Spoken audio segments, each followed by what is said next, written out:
Vos relations durent-elles? Alors ici maintenant, je vais vous présenter la théorie de Rusbult. Alors je ne suis ni un expert, ni un professionnel de la psychologie, mais j'ai lu son travail et c'est plus qu'intéressant. Alors, ça a été créé en 83 et amélioré en 2001. C'est fait par Rusbult, donc c'est je sais même pas si ça se prononce comme ça. C'est une dame incroyable qui est décédée il y a quelques années. Et qui a travaillé sur les relations. Alors, son travail est incroyable parce que ça permet de mettre une structure, un schéma sur les relations. Alors ici, moi j'ai fait une étude sur, enfin j'ai été trouver une étude sur la répartition des ménages privés wallons. Et on voit que la majorité des gens sont en couple. Ici, ménage, couple marié, pouf, couple marié, couple non marié, euh, couple non marié, donc ça fait tout ça de couple, donc c'est à peu près, tuc tuc, on est à la moitié au minimum qui est en couple, donc c'est intéressant pour plein de gens. Alors, c'est qui Caril? Elle est née en 52, décédée en 2010, elle a eu un bachelier en sociologie, puis un doctorat en psychologie, puis elle est devenue prof, et puis elle est devenue experte dans des journaux, donc c'est vraiment la classe, quoi. Alors, qu'est-ce qu'elle dit? C'est que euh, la stabilité dans une relation, c'est ce machin à droite, euh, ça dépend de l'engagement enfin, des deux partenaires. Là, ici, elle fait avec la technique, mais donc de la femme et de l'homme. Ici, on a trois grosses catégories. Donc, on a la satisfaction euh, du mari, les alternatives pour le mari et l'investissement personnel que le mari a fait dans la relation. C'est ça qui va permettre de déterminer le niveau d'engagement que le mari a et donc la stabilité de la relation. Alors si on étudie ça plus en détail, à quoi correspond la satisfaction? Euh, Globalement, j'ai fait enfin un petit calcul, c'est-à-dire que s'il y a plus de récompenses, more rewards, plus d'accompagnement, d'attention, de support émotionnel, la personne va se sentir plus satisfaite et donc va pouvoir mieux rester dans la relation, c'est logique, et moins de coûts, c'est-à-dire moins de disputes et de temps perdu dans la relation inutilement. Donc j'ai envie de dire, c'est tout à fait logique, mais en même temps, il faut penser, si on veut une stabilité du couple, il faut plus de satisfaction des deux parties, et donc il faut moins de coûts, c'est-à-dire moins de disputes. Donc, qu'est-ce qui est intéressant ici de faire pour avoir une bonne stabilité, c'est peut-être de se pencher là-dessus, se dire, tiens, qu'est-ce qu'il faudrait que je fasse pour améliorer mon support émotionnel, quels sont les besoins cibler un petit peu les besoins que l'autre partie a, et puis après, cibler les coûts qu'on amène à l'autre partie, afin de les diminuer. Donc, je sais pas moi, peut-être lire un livre sur la résolution des disputes, par exemple, la théorie enfin, il y a plein de théories, hein. Moi j'aimais bien la cible de Graham, qui était exceptionnellement utile, donc je ferai sûrement peut-être une petite explication là-dessus, mais globalement il y en a déjà, donc c'est pas très utile. Ensuite, là on a plein de trucs qui permettent de savoir euh, quels sont les plus et les moins, les intérêts qu'on pourra avoir, enfin, tout ce qui pourrait causer des problèmes.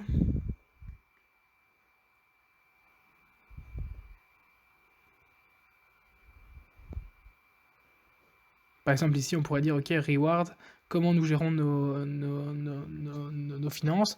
Eh ben, on pourrait dire, tiens, il y en a qui le gèrent d'une certaine manière, d'autres d'une autre manière, et donc il faut peut-être s'arranger pour essayer de bien comprendre comment l'un et l'autre fonctionnent afin de provoquer des rewards plutôt que des costs, et afin d'améliorer la satisfaction logique. Alors, on a plein de trucs, hein, et il faut tous les passer un par un et analyser et dire, OK, comment est-ce que nous on fonctionne et quels sont les points, et essayer de faire une schématisation point par point sur évidemment tous ces sujets. Par exemple, notre communication, comment notre communication fonctionne, quels sont les points qui sont mauvais, les points qui sont bons, comment ça évolue, quels sont les détails, comment le travail de mon partenaire affecte ma relation, c'est très important aussi, nos valeurs partagées, parce que évidemment on est différents, c'est le principe même de deux humains, et donc de faire un petit peu les différences et de voir où est-ce qu'il y a friction et où est-ce qu'il y a embellissement de relationnel, on va dire. Bon, alors je passe au slide suivant. Alors, ici, j'ai une petite étude. Ah, ça, c'est génial. C'est basé sur du marketing. Donc, globalement, disons que votre relation, enfin, que vous êtes un petit peu, enfin, partons du principe un peu immoral de dire, vous êtes un produit pour votre partenaire. Et donc, dire, ok, maintenant, vous voulez le satisfaire afin d'avoir une meilleure stabilité dans votre relation. Alors, on voit ici la courbe, donc, sur l'axe Y, la satisfaction du client et à quel point c'est, enfin, le besoin est complété, quoi. Donc on a trois types d'attributs, comme on dit, les must be, les, les performances, on va dire, et les wow, comme on disait. Donc ce sont les trois courbes. Les must be requirements, c'est ce qu'on s'attend à avoir quand on a le produit. Donc si partons maintenant du principe que votre produit c'est votre mari, il y a des trucs qu'on s'attend et donc qui vont très fortement influencer la satisfaction. C'est-à-dire que si on ne l'a pas, bah, c'est affreux, mais si on l'a, bah, ça n'améliore pas spécialement. Donc il faut se poser cette question de dire c'est quoi mes attributs et dans quelle catégorie ils se posent, dans les must be, dans les increase et ou dans les wow. Donc si maintenant je regarde must be, ça peut par exemple, imaginons que moi je trouve que ma femme doit porter des beaux vêtements, disons, voilà, et ben si maintenant elle n'en porte pas, moi je vais me voir très fortement ma satisfaction diminuer dans ma relation, ce qui pourrait mettre à péril ma satisfaction dans cette relation et la stabilité du couple. C'est donc qu'il faut se dire, tiens, si maintenant les must-be de mon partenaire, c'est que j'ai maintenant, imaginons que je suis une femme, et que je me dis, ok, ben, le must-be de mon partenaire, c'est d'avoir une bonne robe, peut-être que c'est intéressant de se poser la question, est-ce que ça vaut vraiment la peine que cette fois-ci, je ne m'habille pas bien, alors que pour autant, c'est très important pour l'autre. Ensuite, on a les increase. Comme on voit ici, ça veut dire que on voit les choses qui vont apparaître, mais que si elles n'y sont pas, bon, on est un peu déçu, mais si elles y sont, on est plus satisfait que prévu. Donc ça, c'est par exemple, je sais pas moi, on s'attend à ce que, on ne s'attend pas spécialement à ce qu'elle elle nous accompagne à toutes les soirées, à tous les événements auxquels on va. Donc si elle ne vient pas à tous, enfin si elle vient à aucun, bah là on sera plutôt déçu. Si elle vient à combien on s'attend, bah là on se retrouve au milieu, donc à l'axe 0,0. Donc bah voilà, ça ne change rien, c'est pas très, on n'est pas plus satisfait. Mais si maintenant elle vient plus que prévu, et bah voilà, on se retrouve très satisfait et donc c'est très bon. Alors ensuite il y a le troisième courbe, c'est celle qui monte en exponentielle, c'est l'effet waouh. C'est-à-dire que si on ne l'a pas, bah tant pis, c'est pas très grave, quoi. Ça va rien changer à notre vie.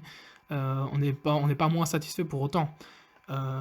Mais par contre, si on l'a, eh ben, on est tout d'un coup très satisfait. Donc par exemple, offrir des fleurs, eh ben, potentiellement, enfin je sais pas si c'est encore très d'actualité, mais bon, on ne s'y attend pas, c'est pas un requirement, ça veut dire qu'on n'en a pas vraiment besoin, mais si on l'a, oh, tout d'un coup, on est super heureux. C'est-à-dire que la courbe monte très fort. Donc voilà, ça ce sont une découpe qui est utilisée pour les produits en marketing, mais qui peut très bien être utilisée. Bah, ça n'a rien à voir avec la théorie de Rusbult, hein. Moi je vous la donne comme ça parce que j'y ai pensé, mais globalement ça revient à la même idée.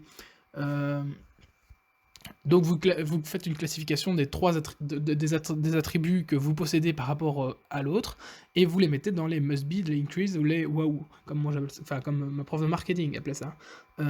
Ensuite, une fois que vous avez fait votre petite liste, il faut y réfléchir un peu, et ben vous dites, bon, eh ben, dans quel cas est-ce que moi je dois régler tel produit? Est-ce que c'est grave de pas donner de fleurs? Bah, disons que si la personne est satisfaite pour l'instant, bah, ça ne sert à rien d'offrir des fleurs, mais si maintenant tout d'un coup elle ne s'y attend pas et qu'elle reçoit une fleur, oh, pouf, ça fait exploser la satisfaction, donc c'est intéressant d'y penser et de se dire, tiens, quels sont les trucs qui pourraient être faits. Bon, moi je passe au slide suivant.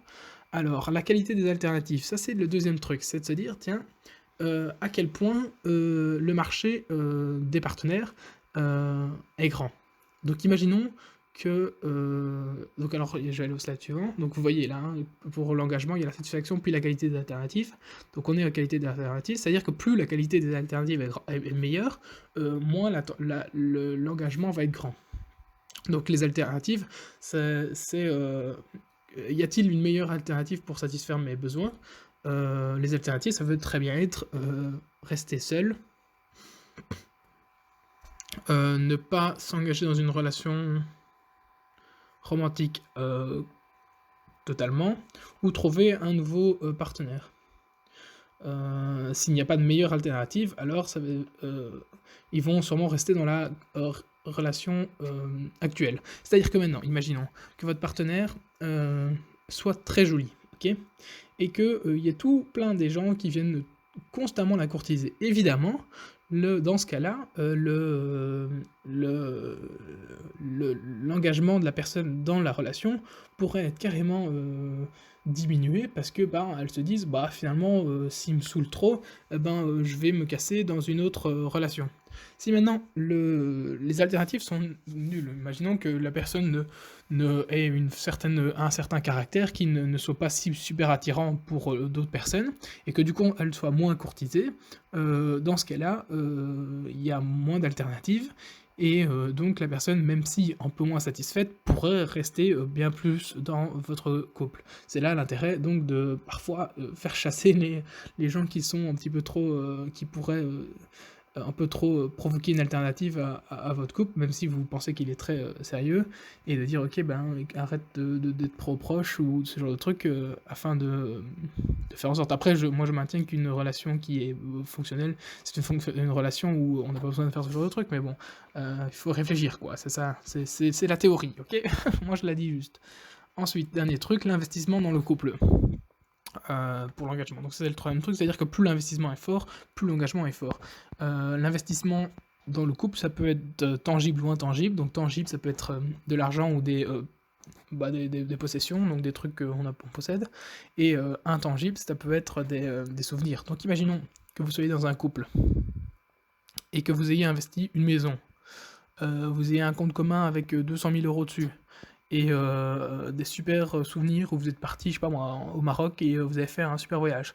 Dans ce cas-là, vous aurez tendance à moins quitter le couple que si ça fait un mois que vous êtes ensemble et que vous avez encore rien construit ensemble. Donc c'est ça aussi la théorie. Bon, évidemment, tout ça c'est un peu logique, mais c'est pour mettre une structure, c'est-à-dire, tiens, si moi maintenant j'ai une nouvelle relation, qu'est-ce qui pourrait être fait? Et c'est là l'intérêt de tout de suite aller directement dans les souvenirs, les souvenirs heureux, de commencer à faire, je sais pas moi, d'échanger des petits cadeaux, histoire de dire, voilà, moi j'ai fait un investissement dans cette relation, l'autre personne va vouloir se dire, ok, surtout les souvenirs heureux, c'est facile à créer, et tout d'un coup ça devient plus dur de sortir de la relation, donc si vous avez envie de garder cette relation, parfois ça peut être intéressant, j'ai envie de dire. Alors, il y a la version intrinsèque et enfin bref, je sais plus ce que ça veut dire. Les choses qu'on met directement dans la relation. Alors oui, évidemment, dont je n'ai pas parlé, c'est l'effort, notamment. Self-disclosure, je sais même plus ce que ça veut dire. Ouais, c'est des vieux slides, hein, je les ai fait début d'année. Les choses que vous avez achetées à l'autre personne lors de la relation. Ah non, auxquelles vous avez amené aux autres personnes. Donc par exemple, les enfants, les amis, et tous les autres trucs. Tout ça, vous risquez de les perdre si la relation se termine. Et donc, plus l'investissement est grand, plus les gens ont tendance à rester dans la relation. C'est apparemment, selon Caril Rusbult, le facteur le plus important. Donc si vous commencez donc peut-être que ce qui est intéressant en début de relation, c'est de dire, ok, vous amenez votre partenaire lors d'un repas avec des amis ou une fête avec des amis, tout d'un coup elle devient amie avec vos amis, et là à ce moment-là, elle a déjà plus dur à sortir de la relation, à se dire, tiens mince, moi je suis déjà ami et tout, faudra peut-être que je laisse une chance de plus longtemps dans cette relation, parce que c'était bien parti, j'avais déjà ami, et donc peut-être du coup rendre plus résistant votre relation au choc externe, on va dire. Alors...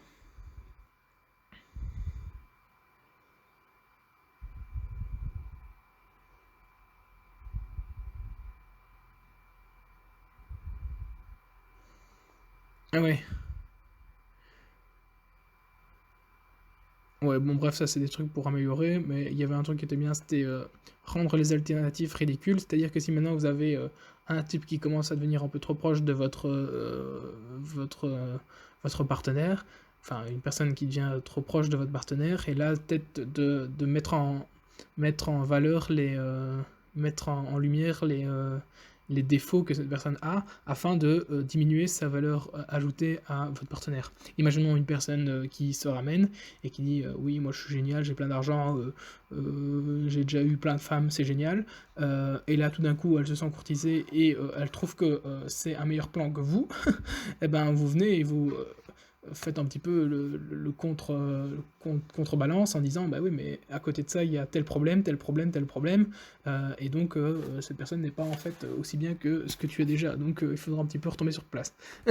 Donc voilà, ça c'est une technique qui est logique et enfin qui découle de cette théorie.